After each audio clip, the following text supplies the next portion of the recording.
quisiera comenzar de esta manera, como para introducir el tema. Es bastante habitual cuando compartimos la oración, en momentos como este, que estamos reunidos, cuando estamos en la iglesia, cuando estamos orando, particularmente cuando estamos pidiendo algo al Señor, cuando estamos teniendo una oración pidiendo alguna cosa, escuchar, luego de expresar la petición, decir, pero Señor, que sea hecho conforme a tu voluntad. ¿Es así? Muchas veces, nosotros mismos muy probablemente hemos utilizado esta frase. Señor, te pedimos tal cosa, pero que no sea como nosotros queremos, sino que sea hecho de acuerdo a tu voluntad. Bueno, quisiera reflexionar junto a ustedes sobre este tipo de oración. A modo de quizás de autocrítica, porque siempre pensamos, bueno, y parado frente a lo que nos dice la palabra de Dios, que quizás estamos enfocando mal, ¿no? Y también de aprendizaje, para que podamos realmente hacer esta oración, pero hacerla correctamente, como la palabra de Dios nos dice, como vemos los ejemplos en la palabra y poder aplicarlo a nuestras vidas. Bueno, creo que todos entendemos el sentido de esta expresión. Señor, que sea hecho conforme a tu voluntad, o similar.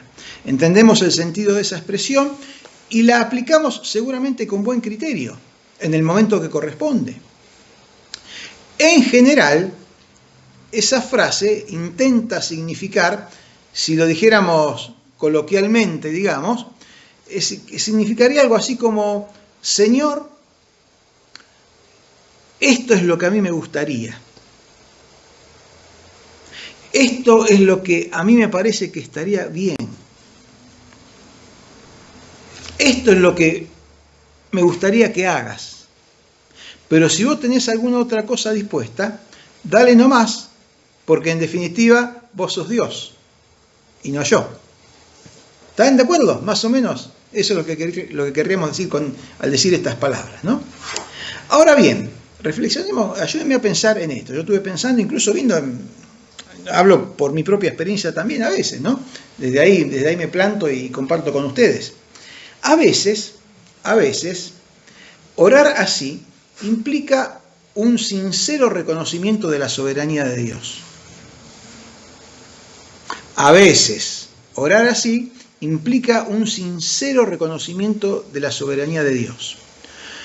Un reconocimiento de que confiamos y aceptamos que más allá de nuestro deseo, más allá de nuestro entendimiento, más allá de nuestra comprensión, Dios sabe por qué hace las cosas como las hace y permite que sucedan como suceden, y entendemos y aceptamos que está bien y que es lo mejor que así sea. Y quiero enfatizar esa palabrita lo mejor. No es simplemente mejor que suceda como es la voluntad de Dios. Si sucede como es la voluntad de Dios, es lo mejor que puede pasar. Entonces, a veces orar con este sentir y esta frase implica un sincero reconocimiento de la soberanía de Dios y de que Él hace lo mejor. A veces también, estaba pensando en distintas situaciones, a veces orar de esta manera suena como una advertencia. ¿En qué sentido? Señor, yo te pido esto. Vos hacé como quieras, pero después no diga que yo no te avisé que lo mejor era lo que yo te pedía que hicieras. Y si algo sale mal o no quedan todos satisfechos, no va a ser por mi culpa o porque yo no te haya dado una buena sugerencia. Entonces, esto que está dicho medio con palabras llevado a un extremo medio gracioso, a veces, hermanos, cuando le decimos a Dios así, al Señor así, medio que estamos dando una advertencia. Señor, yo te pido esto es lo que va, esta es la justa, esta es la buena. Ahora, si vos querés hacer otra cosa, hacelo. Reconozcamos que alguna vez se nos puede haber ido esa intención no deseada detrás de alguna oración al decir esa frase. Se me ocurrió, pensando en esto también, que otras veces el orar de esta manera sirve de alguna manera para anestesiar la conciencia del orante. ¿A qué me refiero con anestesiar la conciencia del orante, de aquel que está orando? Cuando ante determinada situación por la que se está pidiendo a Dios, una situación que en estos casos es habitualmente compleja, y entonces usamos esa frase al final de la petición para de alguna manera encubrir la íntima pero disimulada convicción de que lo que se está pidiendo es difícil que ocurra. ¿Me entienden? Señor, yo te pido esto, pero la verdad sé que es muy difícil que pase. Así que, como para calmar mi conciencia, Señor, yo te pido esto, pero que se haga tu voluntad. Entonces, al orar, Señor, te pedimos tal cosa. Sabemos que vos podés, aunque interiormente se piensa que es poco probable que ocurra. Así que sea tu voluntad. Falta de fe, un poco de cinismo al expresarnos de esa manera, o realismo puro, no sé. Bueno, pero creo que a veces cuando oramos de esa manera incluye esta posibilidad, ¿no? Bueno, está muy bien que en toda circunstancia, cualquiera sea esa circunstancia, ya sea personal, familiar, de la iglesia, etcétera, cualquiera, sujetemos cualquier intención, deseo o gusto que tengamos, lo sujetemos a que se haga la voluntad de Dios. Muy bien que hagamos así. Lo que a veces no está tan bien, y acá empezamos o seguimos un poquito con la autocrítica, lo que a veces no está tan bien es que lo hagamos sin considerar todo lo que implica decir, Señor, que se haga conforme a tu voluntad. Cuando no discernimos, cuando no consideramos todo lo que eso implica y todo lo necesario que se requiere para que Dios vea realmente una correcta disposición de nuestra parte, entonces ahí estaremos errando. Un error habitual al orar en este sentido se da cuando sabemos la voluntad de Dios concreta sobre algo, pero por algún motivo deseamos otra cosa. Me voy explicando, yo tiro y voy explicando a qué me refiero. Oramos entonces en el sentido de lo que deseamos. Repito para que me sigan la idea. Nos equivocamos cuando sabemos que la voluntad de Dios concreta es X. Sobre algo sabemos que esa es la voluntad de Dios. Pero por algún motivo yo deseo algo distinto de eso. Entonces, oramos en el sentido de lo que nosotros deseamos, aún sabiendo que posiblemente Dios no quiera eso o a Dios no le guste. Entonces, Señor, te pido esto.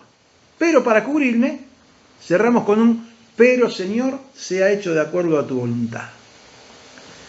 ¿Me dejan dar algunos ejemplos para que tratemos de entender? Y a veces, quizás no digo que específicamente estos ejemplos, pero nos haga acordar a alguna situación en la que habremos estado ahí involucrados mientras orábamos. Ejemplo 1. Una señorita que se enamora de un hombre casado. Y ella, bueno, desea pedirle al Señor por su pareja, por la persona que quiere tener a su lado, ¿no? Entonces le pide a Dios que guíe todo para que este hombre casado llegue a ser su pareja. Porque ella lo desea realmente, lo quiere, está enamorada, qué sé yo. Pónganle el nombre que quieran. Entonces ora por eso y dice, Señor, yo te pido que me ayude para que este hombre esté conmigo, o sea, nos conozcamos, que sé yo, que esto, que lo otro, pero que sea su voluntad. Entonces ahí con ese espero que sea su voluntad, ya cubrimos nuestra cuota de santidad en la situación. Bueno, en situaciones de enamoramiento podría citar algunos otros ejemplos, ¿no? Podríamos citar algunos otros ejemplos que vendrían al caso y que tendrían similitud con este. Otro ejemplo. Un señor está medio escaso de fondos, entonces decide que va a probar suerte con la lotería o la quiniela. Entonces le pide a Dios que salga su número, pero que sea su voluntad. Estoy diciendo situaciones que bien podrían ocurrir, ¿no? No, Señor, yo sé que vos con el azar, que tengo que confiar en vos, que tengo que... Pero bueno, Señor, yo los juegos, vos hacés lo que quieras. Yo te pido que salga, que me ayude, que me dé una mano, pero que sea tu voluntad. Otro ejemplo. Alguien quiere vender algo que conscientemente sabe que tiene una falla. Puede ser un auto, puede ser una moto, puede ser una máquina, un electrodoméstico, una computadora, qué sé yo, no sé, lo que sea. Y lo quiere vender, pero decide no decir nada acerca de esa falla a los potenciales compradores. Entonces ora al Señor pidiendo que lo ayude en la venta de eso. Y dice, pero Señor, que sea tu voluntad. Y si se vende, y el que se lo lleva se clava, bueno, será que Dios así lo dispuso, digo yo, no sé, pienso, ¿no? Otro ejemplo. Alguien quiere obtener algo que desea o necesita, sea en alguna cuestión de trabajo o de estudio o alguna gestión, no sé, lo que se le ocurra, no pongamos un caso específico, pero alguien desea obtener, que quiere obtener algo que desea o necesita. Y para lograrlo, para alcanzarlo, tiene que utilizar algún artilugio tirando a invento, por no decir mentira. Y cuando ya tiene la idea armada, dice, bueno, Señor, ahora voy a encarar esto, te pido que me ayudes a que esto vaya bien, a que me salga. Le pido a Dios que le ayude, pero siempre cierra la oración con él, que sea tu voluntad. ¿Les parece que alguna de estas y otras que podríamos asimilar, y yo podría seguir quizás con algunos ejemplos más, pero no vienen al caso, ¿les parece que estas son oraciones que debamos hacer y que para quedarnos tranquilos por las dudas, terminarlas con un que sea tu voluntad? ¿Será que Dios oye y responde a esas oraciones? Si cualesquiera de las situaciones planteadas resultaran de acuerdo a lo peticionado, ¿habrá sido porque Dios dispuso para que así fuera, porque era su voluntad? ¿O será que la cosa vino por otro lado? Porque a veces usamos esos artilugios en nuestras oraciones como como si fueran una especie de mantras, ¿no? De cosas sagradas. ¿Está mal entonces pedir algo y añadir luego la frase que sea de acuerdo a la voluntad del Señor? ¿Será pecado? ¿Será antibíblico? No está mal. De hecho, en la propia palabra de Dios encontramos ejemplo de esta oración. Y no cualquier ejemplo. Ya lo vamos a ver.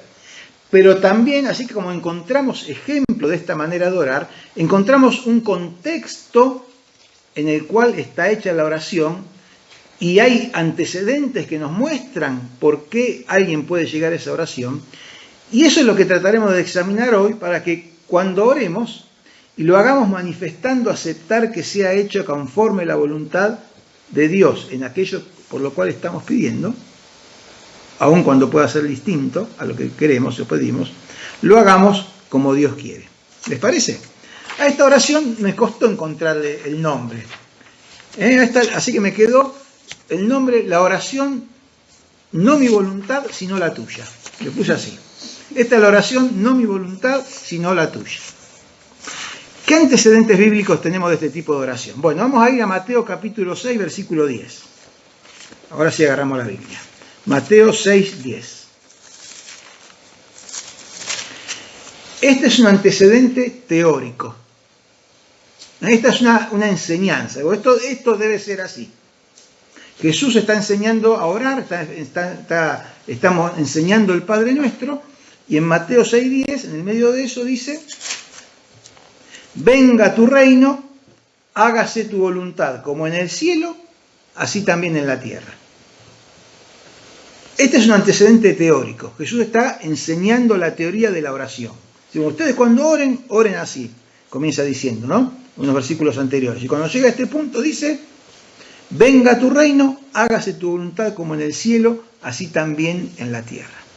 En la oración modelo, Jesús introduce la noción de orar para que se haga, se cumpla, se manifieste la voluntad de Dios en la tierra, como sucede en el cielo.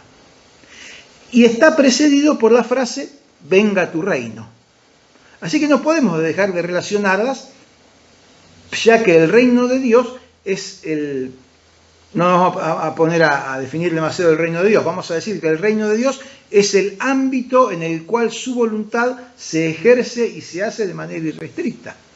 Entonces, venga tu reino, hágase tu voluntad, así como en el cielo, también en la tierra. Llegará el día en que el reino de Dios será instaurado en forma plena y completa. Llegará ese día. Hasta entonces, hasta que llegue, los hijos de Dios rogamos que ya y ahora ese reino y el cumplimiento de la voluntad de Dios se vayan manifestando. ¿Qué significa esto? Significa que el orar de esta manera, ¿no? Como Jesús estaba enseñando, significa que reconocemos que la voluntad de Dios es lo mejor, como dije hace un rato, ¿no? Es lo mejor, no solamente es mejor, es lo mejor. Reconocemos que la voluntad de Dios es lo mejor. Y reconocemos que sujetamos nuestra propia voluntad a la de Dios. Y que anhelamos y nos comprometemos a hacer lo que nos corresponda para que haya muchos más que así lo entiendan y lo acepten. Porque al decir, Señor, hágase tu voluntad en la tierra como en el cielo, le estamos diciendo, Señor, queremos verla hecha. Queremos sujetarnos personalmente cada uno a ella y queremos que otros puedan hacerlo también y que reconozcan que tu voluntad es lo mejor.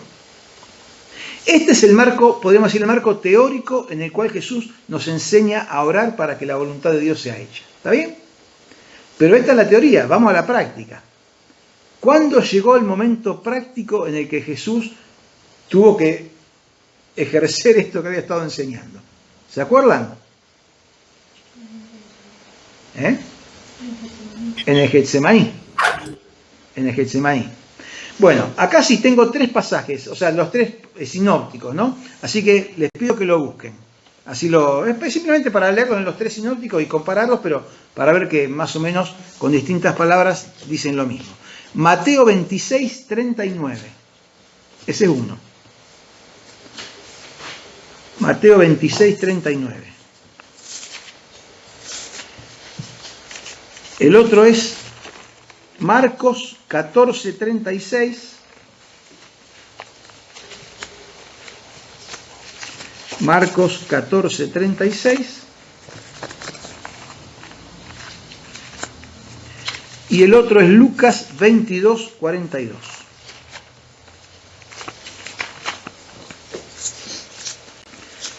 Es el mismo pasaje, la misma situación, el mismo acontecimiento contado por los tres evangelistas. El contexto, ustedes ya lo conocen, simplemente dos palabras para mencionarlo ahora. Jesús, termina la última cena, salen del aposento alto, Jesús ya dice, vamos muchachos porque ya se viene la cosa, y dice que van al Monte de los Olivos, a un lugar del monte que se llama el Jardín de Getsemaní. Entonces ahí deja a sus discípulos, al grueso de sus discípulos, y toma a tres, Pedro, Juan y Santiago, y los lleva un poquito más adelante con él. Dice que Jesús comienza a entristecerse, a angustiarse, y empieza a orar. Le dice, muchachos, ustedes espérenme acá y oren, acompáñenme en oración, oren por mí, qué sé yo, y él se fue un poquito más adelante a orar.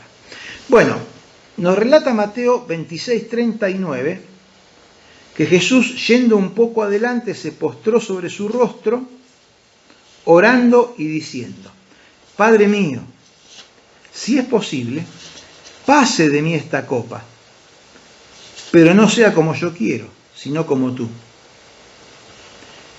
Y vuelve a repetir Mateo una segunda vez que Jesús va a orar en el versículo 42, donde con palabras similares dice Jesús, Padre mío, si no puede pasar de mí esta copa sin que yo la beba, hágase tu voluntad.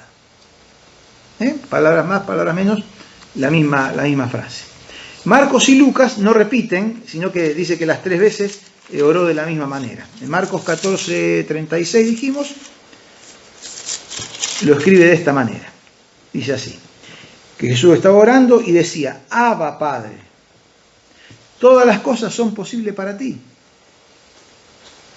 aparta de mí esta copa, mas no lo que yo quiero, sino lo que tú.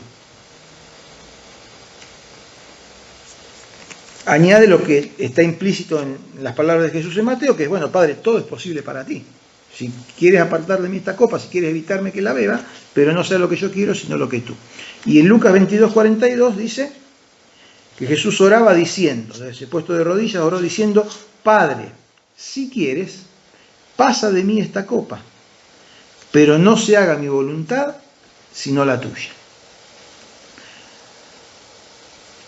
Jesús, en esta ocasión en el Getsemaní, en este contexto que dijimos, que sabemos que se encaminaba a la cruz, Jesús ora, ruega, le presenta su petición a Dios y añade que sea hecho según tu voluntad. Hay un pedido concreto, un ruego de que si hay alguna posibilidad, no suceda todo lo que indicaba que iba a ocurrir. Jesús sabía que había venido para eso, pero tomar la copa, lo cual entendemos, más allá de que por ahí hay algunos opinólogos que opinan otra cosa, yo entiendo que cuando Jesús dice, habla de tomar la copa, se entiende como que tomar la copa era asumir y encarnar él mismo el pecado de toda la humanidad de todos los tiempos. Esa era la copa que Jesús tenía que tomar y que, llegado ahora casi el momento de tener que hacerlo, sinceramente no quería hacerlo. Eso significaba tomar la copa, ¿no? Asumir y encarnar él mismo el pecado de toda la humanidad de todos los tiempos. Como dice en Isaías 53:6, no lo busquen, Dios cargó en él el pecado de todos nosotros. Jesucristo, Dios Hijo, santo, puro, impecable, fue hecho pecado. También dice en 2 Corintios 5:21, al que no conoció pecado, fue hecho pecado por nosotros. Más que fue hecho, dice, Dios lo hizo pecado por nosotros. Que es todavía más fuerte la palabra, que cargó en él los pecados de nosotros, ¿no? Dice, lo hizo pecado. Y eso es lo que Jesús lo conmovía en su santidad. Y decía, Padre, si es posible, pase de mí esta copa, pero no sea como yo quiero, sino como tú. En su tremenda angustia, Jesús clama pidiendo que no ocurra, pero sujeta su voluntad a la del Padre. Y no solamente lo dijo, sino que lo hizo así, porque ya conocemos cómo sigue la historia, ¿no?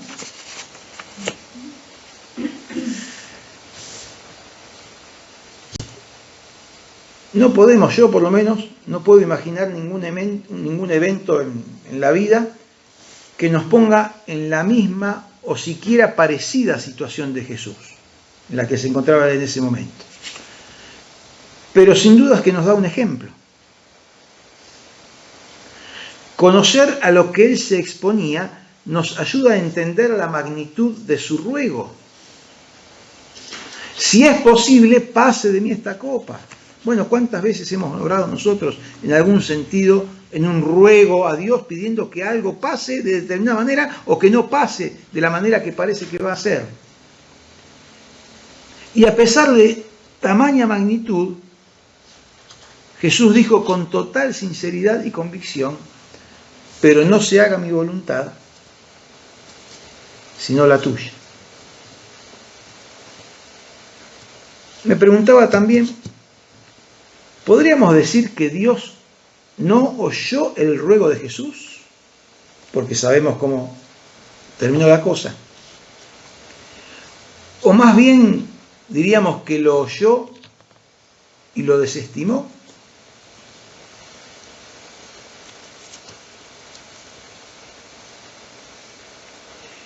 Indudablemente que lo oyó. De hecho, nos relata en el relato del Evangelio de Lucas, luego de contarnos cómo oraba Jesús, dice que se le apareció un ángel del cielo para fortalecerle, ¿no? En el versículo 43, Lucas 22:43. Indudablemente que el Padre lo oyó. Apareció un ángel, envió un ángel del cielo para fortalecerle. Pero aún así, lo que estaba determinado no fue cambiado. Dios lo oyó, pero desestimó su pedido. Por eso, de alguna manera, al principio escuchamos el devocional que hablaba de la soberanía de Dios, ¿no? Dios ejerce su soberanía.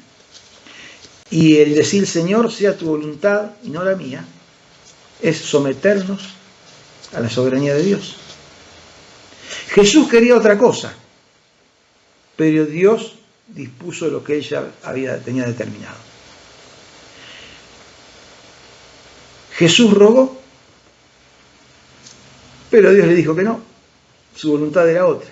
Ahora bien, en Jesús no hubo rebeldía, no hubo protesta, no hubo renuncia.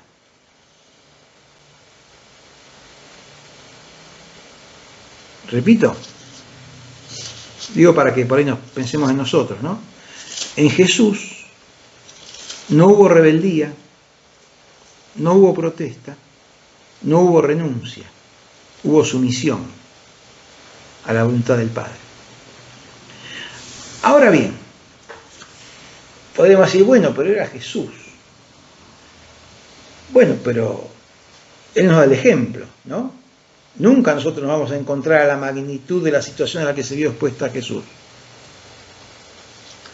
Pero sí pasamos por situaciones en que le pedimos a Dios que suceda algo o que no suceda otra cosa. Y le decimos, Señor, que no sea mi voluntad sino la tuya. Ahora bien, ¿qué aprendemos de Jesús? Como para ir entonces cerrando nuestro pensamiento acerca de esta oración. Esto en la vida de Jesús no ocurrió porque sí. No ocurrió de la nada, porque de repente Jesús se le ocurrió orar de esa manera y se vio envuelto en esa situación y dijo, bueno, ya estoy, agachó la cabeza y vamos. No. Jesús tenía dos cosas bien claras que le permitieron llegar a ese momento y actuar de esa manera y sujetarse de esa manera a pesar de que Dios obró su voluntad distinta a la que él quería.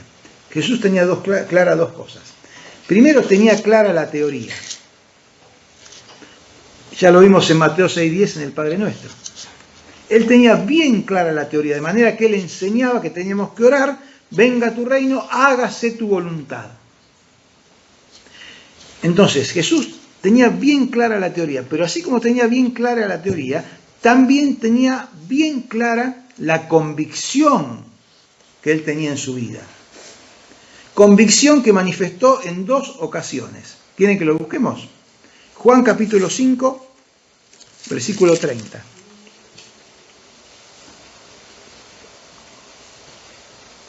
¿Cuál era la convicción que acompañaba a Jesús respecto de estas situaciones? Juan 5:30, no puedo yo hacer nada por mí mismo, según oigo así juzgo y mi juicio es justo porque, y acá viene lo que más se aplica a lo nuestro, porque no busco mi voluntad, sino la voluntad del que me envió, la del Padre. ¿Se dan cuenta? Jesús ya tenía eso en claro, él tenía asumido que él estaba para cumplir la voluntad del Padre. No busco mi voluntad, sino busco la voluntad del que me envió, la voluntad del Padre. Él lo tenía asumido, era su convicción. Y den vuelta a la hojita, 6:38. Porque he descendido del cielo, dice Jesús, no para hacer mi voluntad, sino la voluntad del que me envió. Y nosotros, hermanos, ¿para qué hemos renacido a la nueva vida que nos da Jesús? Podríamos decir, he renacido no para hacer mi voluntad, sino la voluntad del que me envió. Cuando tenemos esa convicción, y en nuestra experiencia de vida, podremos orar adecuadamente y decir, Señor, esto es lo que te pido, pero que no se haga mi voluntad, sino que se haga la tuya. Porque ya estoy dispuesto desde antes, ya mi convicción de vida es procurar con todas mis fuerzas hacer la voluntad de Dios. Entonces, cuando llega el momento, voy a poder orar con veracidad, con sinceridad, con realidad, en la expresión de Señor, no sea según mi voluntad, sino la tuya. Con estos antecedentes de que tenía clara la teoría y tenía clara su convicción, cuando llegó la hora de la verdad, Jesús pudo orar como lo hizo en el Getsemaní, sin esconder nada, sin intento de manipular a Dios, porque hermanos, reconozcamos que a veces nosotros somos tan volteros que hasta nos parece, nos creemos en nuestra ignorancia que podemos manipular a Dios, ¿no? Decimos, Señor, y mirá, pero acá, pero allá, pero bueno, que sea tu voluntad y no la mía. Entonces Jesús, sin esconder nada, sin intento de manipular a Dios, sin mentiras, pero sí con un sincero reconocimiento de la soberanía de Dios, de su perfecta voluntad y una entrega completa a ella. Tres cosas, hermanos. Un sincero reconocimiento de la soberanía de Dios. Reconocimiento de la soberanía de Dios. 2. Un reconocimiento de que la voluntad de Dios es perfecta.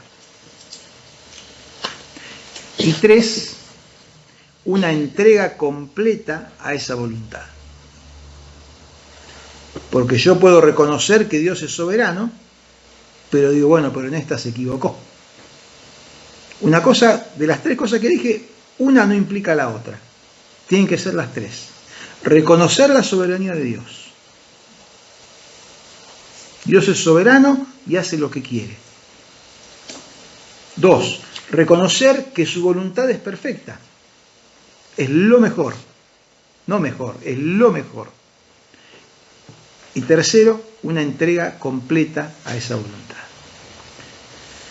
Si pudiéramos englobar estas tres cosas, reconocimiento de la soberanía, reconocimiento de que su voluntad es perfecta y una entrega completa a esa voluntad, si eso pudiéramos englobarlo todo bajo el concepto de temor reverente, si tenemos un temor reverente nosotros respecto de Dios, nos resultará esclarecedor leer el último versículo de esta noche, que está en Hebreos capítulo 5.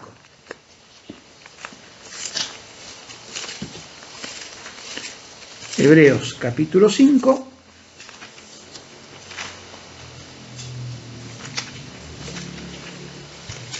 versículo 7. El último pasaje, porque después quiero leer otro versículo más acá. Hebreos 5, 7. Si esa actitud de Jesús la podríamos englobar bajo el concepto de temor reverente, y que ese sea nuestro temor reverente, reconocimiento de la soberanía de Dios, reconocimiento que su voluntad es perfecta y lo mejor, y someternos a ella, fíjense lo que dice acá. Y Cristo, en los días de su carne, es decir, los días que estaba viviendo en esta tierra, ofreciendo ruegos y súplicas, con gran clamor y lágrimas al que le podía librar de la muerte, fue oído a causa de su temor reverente. Como Jesús oró de esa manera, dice que Dios le oyó. Y Jesús oró y le dijo, pero no sea mi voluntad sino la tuya, y la voluntad del Padre no era la voluntad de Jesús. Y el Padre hizo su voluntad, porque es soberano, porque su voluntad es perfecta, y Jesús estaba dispuesto a entregarse a ella. Entonces, hermanos, fíjense, fue oído a causa de su temor reverente. ¿Fue hecho lo que él pedía? No fue hecho lo que él pedía. ¿Y qué resultó de esa experiencia? Lo que sigue diciendo en los versículos 8 y 9. Y aunque era hijo, Jesús, era Dios, era hijo con mayúscula, él era Dios también, ¿no? Pero aunque era Dios, hijo, por lo que padeció, por lo que le tocó pasar, aprendió la obediencia, se sujetó en obediencia al Padre. Y habiendo sido perfeccionado, vino a ser autor de eterna salvación para todos los que le obedecen. Eso Jesús, porque Él fue autor de eterna salvación para todos los que le obedecen. Nosotros no, pero sí creo que podemos sacar algo para nosotros. Hermanos, si hacemos esta oración, la oración del que sea tu voluntad, con la misma disposición y la actitud de Jesús, cualquiera sea la situación, nosotros también podremos, como pasó con él, 1, versículo 7, ser oídos por Dios. Dios nos escuchará y responderá de acuerdo a su voluntad. 2, aprenderemos obediencia. Es decir, saldremos mejor que antes de lo que éramos antes de esa experiencia. Aprenderemos obediencia, versículo 8.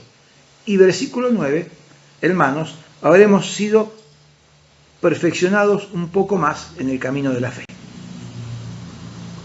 Seremos oídos, aprenderemos obediencia y seremos perfeccionados en el camino de la fe. Si oramos, como lo hizo Jesús. Así que, hermanos, oremos la oración, no mi voluntad, sino la tuya, y hagámoslo con la convicción de que la voluntad de Dios es lo mejor. Dios es soberano, su voluntad es perfecta, entreguémonos a ella como lo hizo Jesús. Seremos oídos por Dios, aprenderemos obediencia, sea una u otra la respuesta de Dios, y seremos perfeccionados en el camino de la fe. Que el Señor nos bendiga, hermanos. Una mirada hacia otra oración más. La oración del que no sea mi voluntad, sino la tuya.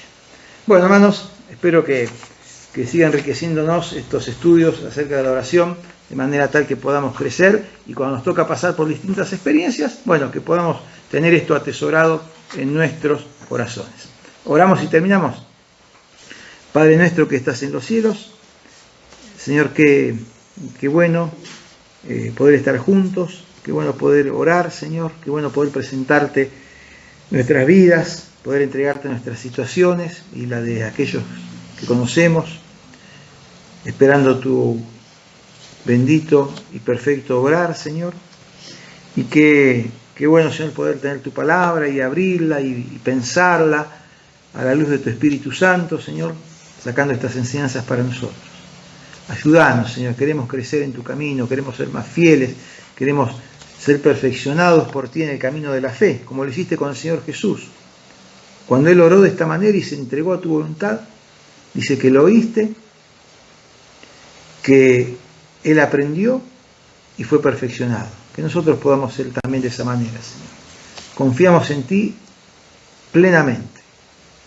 Te entregamos nuestras vidas, te entregamos todo aquello que anhelamos, deseamos, necesitamos, que tú lo encamines conforme a tu voluntad, a tus propósitos, a tus planes, Señor, que nosotros lo entendamos y que podamos insertarnos en eso para servirte, para poder ser relevantes también para tu obra y para otros que puedan llegar a conocerte, Señor, no solo porque deseamos que nos vaya mejor a nosotros, sino porque deseamos realmente engrandecer tu nombre. Gracias, Señor. Despídenos con tu paz, despídenos con tu bendición. Acompáñanos, Señor, en el resto de la noche, en el descanso, en el día de mañana, Señor, en la jornada que cada uno tenemos. Y, Señor, prepáranos para este fin de semana en que como iglesia hemos de estar compartiendo todo lo que sea para tu gloria. En el nombre de nuestro Señor Jesucristo. Amén.